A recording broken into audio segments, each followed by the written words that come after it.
una explicación de lo que ocurrió.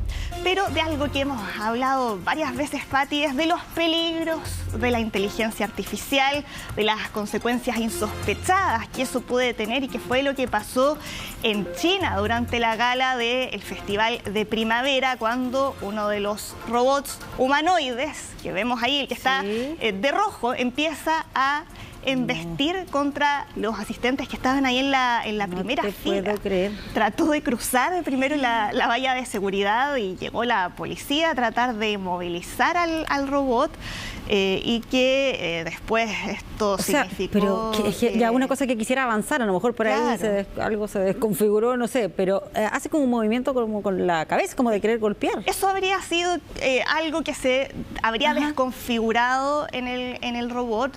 Después llegaron especialistas en este tipo de tecnologías para desactivarlo, porque ahí la incertidumbre de qué es lo que podría haber pasado, claro, los llevó ahí a tener que actuar rápidamente. Se descartó inmediatamente que eso pudiera haberse tratado de algún ataque intencional, pero después se confirmó lo que decías tú, que había sido un mal funcionamiento del sistema, pero lo que no se sabe es si es que hubo aquí algún tipo de error técnico o de programación.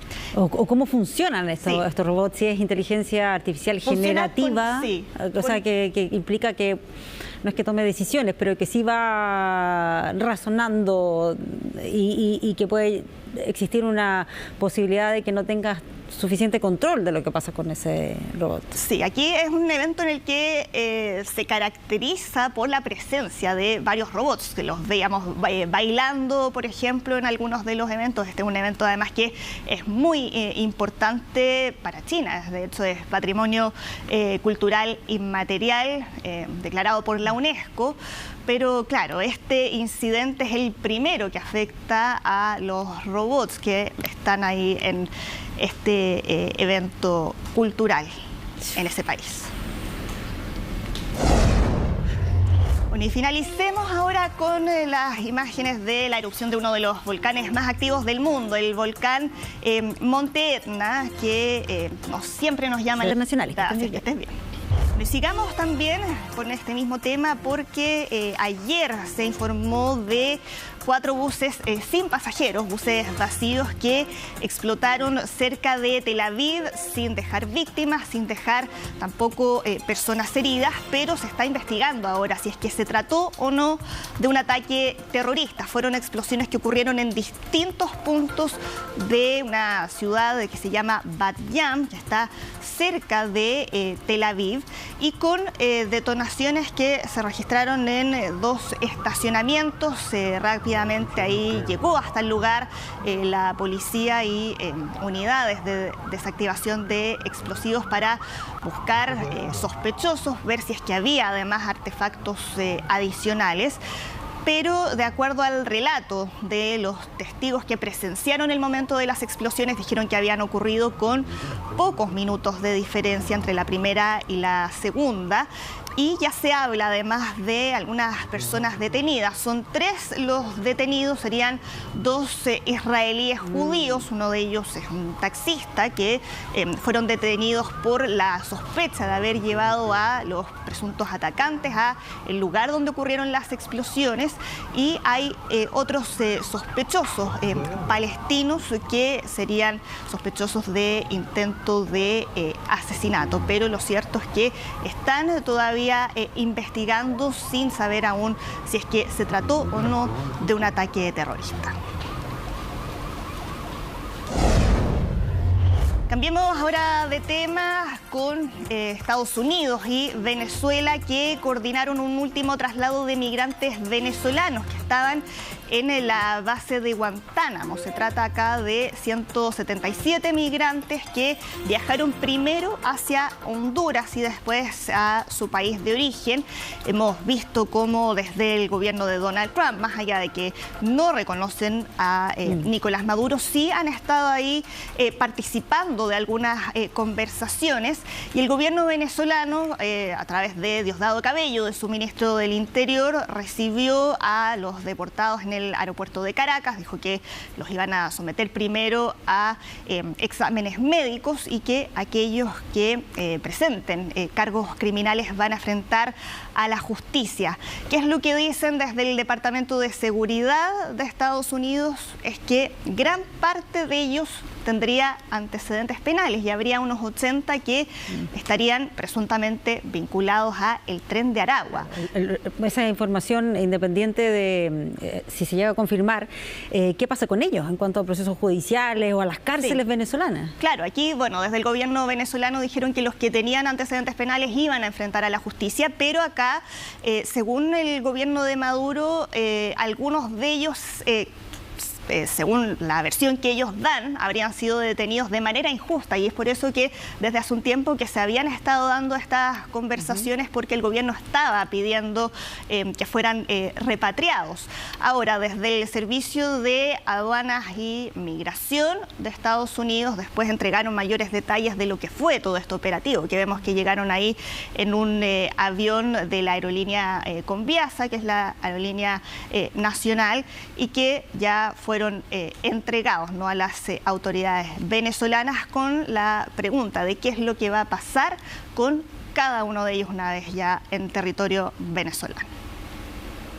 Ya ellos vienen previamente identificados con cartahuellas y pasan por aquí igual, se les hace la revisión, chequeo médico, van, se bañan, se cambian, se alimentan y comienzan una serie de entrevistas. ¿Por qué? Porque, bueno, Estados Unidos dice que ahí estaba gente del Tren de Aragua y delincuentes. Nosotros revisamos. Del primer lote que decían que eran del Tren de Aragua, no había ninguno del Tren de Aragua. Ni uno solo. De este vamos a revisar cuál es la situación jurídica de cada uno de ellos. Del resto, el que no tenga nada va a su casa, lo llamamos nosotros mismos. Y lo llamo amorosamente.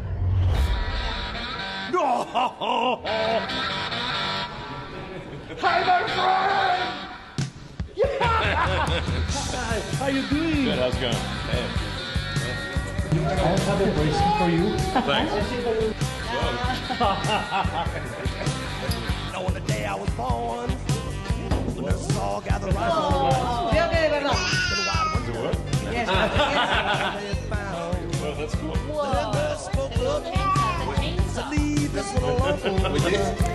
Y estamos viendo el momento en que se encuentran 12 amigos. El presidente Javier Milei, que está tratando de dejar atrás todas las críticas a nivel interno que ha recibido por el escándalo de la criptomoneda, con Elon Musk y con este regalo tan particular que le entregó, que es su símbolo de campaña, la motosierra con la que él hizo campaña el año 2023 para prometer recortar, ¿no?, el gasto público, que es lo mismo que está ahora tratando de hacer Elon Musk en el Departamento de Eficiencia Gubernamental.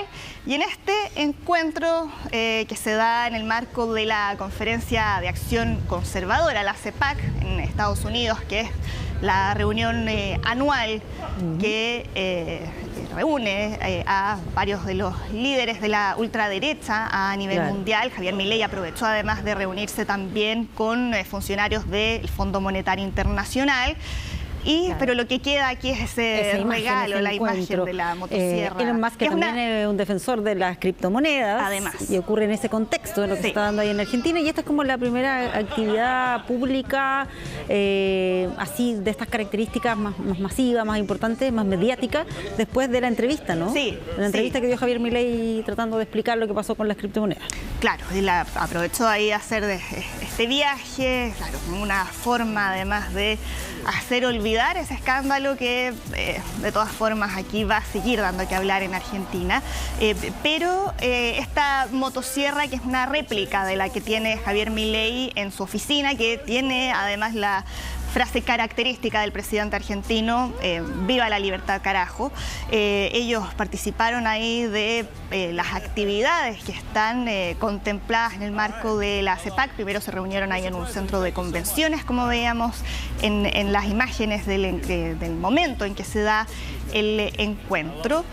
Pero ahí hablaron sobre distintos temas, sobre todo de la necesidad de desregular la economía, que es algo que ha reiterado en varias oportunidades Javier Milei. Todo eso antes de lo que vaya a ocurrir mañana sábado, porque mañana Javier Milei va a dar un discurso en el marco de este evento donde va a participar también el presidente Donald Trump, sin que por ahora se sepa si es que van a sostener algún encuentro conjunto entre ambos. Bueno, y revisemos ahora el registro que nos llega desde una de las carreteras en Estados Unidos, en el estado de California. Ahí está el momento en que un auto se cae desde un paso sobre nivel, salió disparado prácticamente y termina cayendo sobre una autopista que afortunadamente, más allá de lo transitada que estaba durante el momento del accidente, no hubo ningún otro vehículo que fuera impactado. Es muy fortuito, porque cae justo en el momento en que no va pasando ningún vehículo. Tú bien lo dices, había harto vehículo en ese momento, era bien transitada, pero y cuando cae tampoco es que choque otro auto que viniese detrás, que podía haber sido la otra alternativa. Claro, de hecho hay árboles que claro, sí ahí caen por el impacto. Fue la cámara de uno de los autos que venían detrás que registró toda esta secuencia y rápidamente ahí llegó la policía, encontró herido al conductor, que está ahora en estado crítico pero estable, sin riesgo vital. Sobrevivió, o sea, lo digo porque es un accidente tremendo. Claro, pudo haber tenido consecuencias fatales, ¿no? Pero en el video que veíamos recién, después entrevistaron al testigo que grabó esas imágenes y decía que le había dado la impresión de que había sido un accidente en cámara lenta y cuando uno ve las imágenes da también esa idea, que cae disparado, pero cae lentamente ahí después de que por razones que se están investigando. Eso te iba a preguntar, si se sabía algo más, bueno, realmente exceso de velocidad seguramente, como para que ocurra algo así, se arrastra hasta los árboles. Claro, fue la única persona, el conductor de ese auto que fue hospitalizado, pero después del accidente hubo ahí equipos especializados que llegaron hasta el lugar del accidente para investigar las razones detrás, sin que todavía hayan entregado